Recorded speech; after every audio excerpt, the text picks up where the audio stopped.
नमस्कार, जय श्री कृष्ण। कथा संग्रह विजय लक्ष्मी चैनल में आप सबका स्वागत है। आज मैं आपके सामने एक बहुत ही आकर्षक कथा लेकर प्रस्तुत हुई हूँ। कथा का नाम है नल दमयंती। एक बार धर्मराज युधिष्ठिर अपने दुखों से इतने पीड़ित थे कि उनको लग रहा था कि उनके जैसा कोई दूसरा दुखी राजा नहीं, और दुखी होकर के वन में थे। और उस समय इंद्र लोक गए थे अर्जुन अस्त्र लेने, तो उनके दुख से वियोग भीम को समझा भी रहे थे साथ साथ कि तभी उन्हें महर्षि बृहदस्व दिखे। उनका आदर सत्कार किया, फिर बोला, महर्षि, मुझ जैसा दुखी इस संसार में कहीं नहीं है।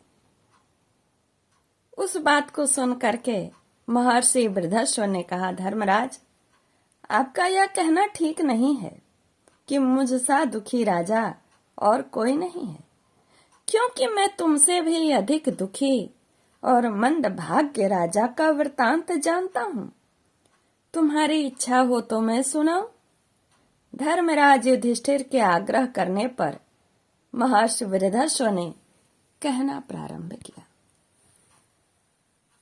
नल दमयंती का स्वयंवर और विवाह। धर्मराज, निषद देश में वीरसेन के पुत्र नल नाम के एक राजा हो चुके हैं। वे बड़े गुणवान, परम सुंदर, सत्यवादी, जितेंद्रिय, सबके प्रिय, वेदज्ञ एवं ब्राह्मण भक्त थे। उनकी सेना बहुत बड़ी थी।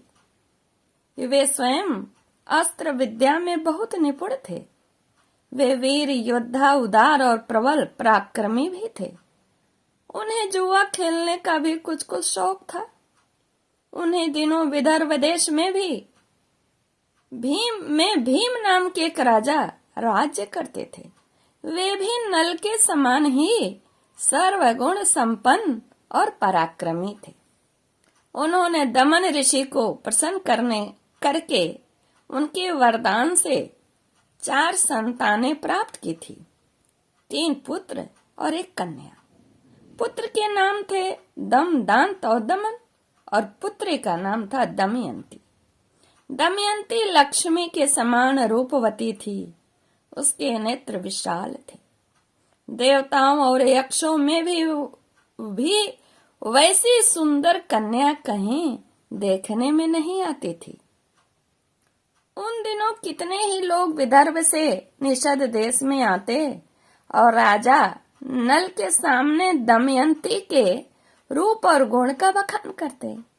निषद देश से विदर्भ में जाने वाले भी दमयंती के सामने राजा नल के रूप, गुण और पवित्र चरित्र का वर्णन करते। इससे दोनों के हृदय में पारस्परिक अनुराग अंकुरित हो गया।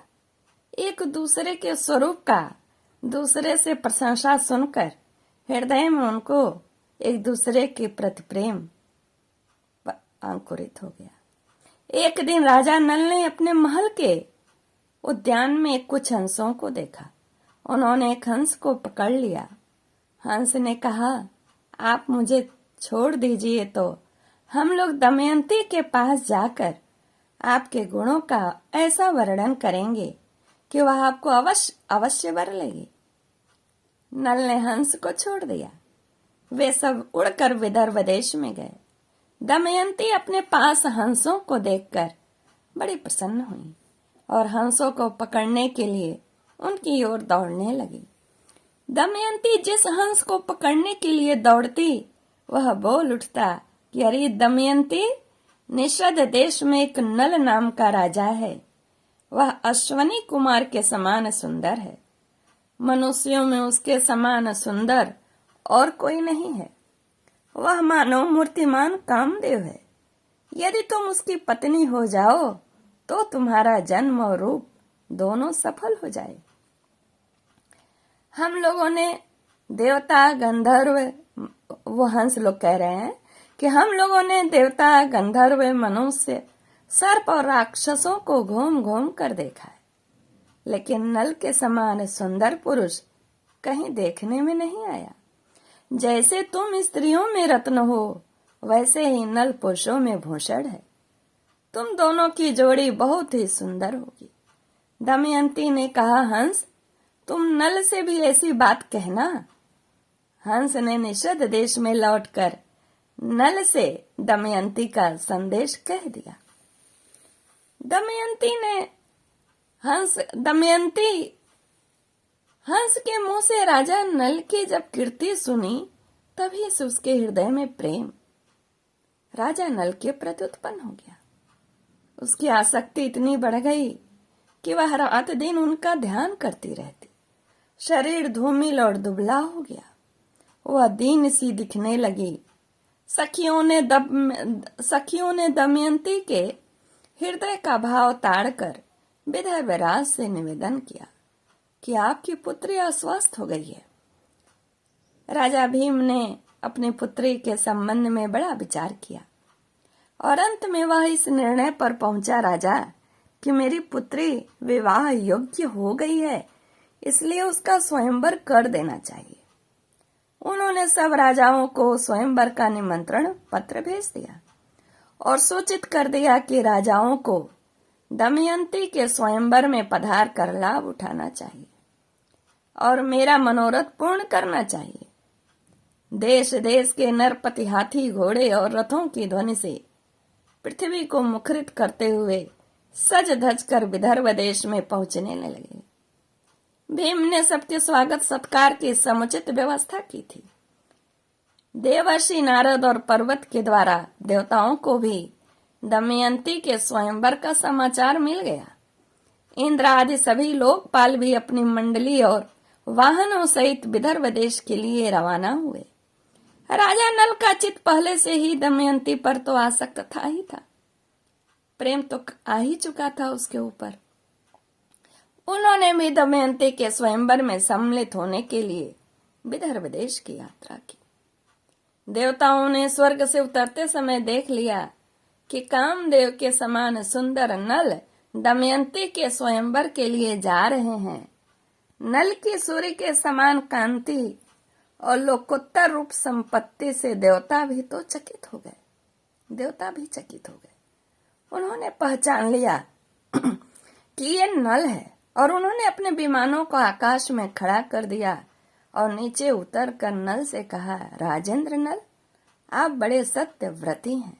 आप हम लोगों की सहायता करने के लिए दूत बन जाइए। नल ने प्रतिज्ञा कर ली और कहा कि करूंगा।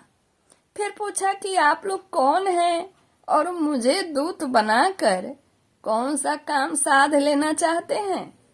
इंद्र ने कहा, हम लोग देवता हैं और मैं इंद्र हूँ और ये अग्नि, वरुण और यम है। हम लोग दमयंती के लिए यहाँ से आए हैं और आप हमारे दूत बनकर दमयंती के पास जाइए और कहिए कि इंद्र, वरुण, अग्नि और यम देवता तुम्हारे पास आकर तुमसे विवाह करना चाहते हैं। इनमें से तुम चाहे जिस देवता को पति के रूप में स्वीकार कर लो। नल ने दोनों हाथ जोड़कर कहा, देवराज, वहां आप लोगों के और मेरे जाने का एक ही प्रयोजन है, इसलिए आप मुझे दूत बनाकर वहां भेजें, यह उचित नहीं है। जिसकी किसी स्त्री को पत्नी के रूप में पाने की इच्छा हो चुकी हो, वह वाला उसको कैसे छोड़ सकता है और उसके पास जाकर ऐसी बात कह ही कैसे सकता। आप लोग कृपया इस विषय में मुझे क्षमा कीजिए, क्योंकि मैं उसे पत्नी रूप में स्वीकार कर चुका हूँ। देवताओं ने कहा, नल, तुम पहले हम लोगों से प्रतिज्ञा कर चुके हो कि मैं तुम्हारा काम करूंगा। अब प्रतिज्ञा मत तोड़ो, अविलंब वहां चले जाओ। नल ने कहा, राजमहल में निरंतर कड़ा पहरा रहता है, मैं वह कैसे जा सकूंगा? इंद्र ने कहा, जाओ, तुम वहां जा सकोगे। इंद्र की आज्ञा से नल ने राजमहल में बेरोक टोक प्रवेश करके दमयंती को देखा। दमयंती और सखियां भी उसे देखकर अवाक रह गईं। वे इस अनुपम सुंदर पुरुष को देखकर मुग्ध हो गईं और लज्जित होकर कुछ बोल न सकी। दमयंती ने अपने को संभालकर राजा नल से कहा, वीर, तुम देखने में बड़े सुंदर और निर्दोष जान पड़ते हो। पहले अपना परिचय बताओ। इसके आगे का भाग अगले वीडियो में सुनाऊंगी। नमस्कार। जय श्री कृष्ण।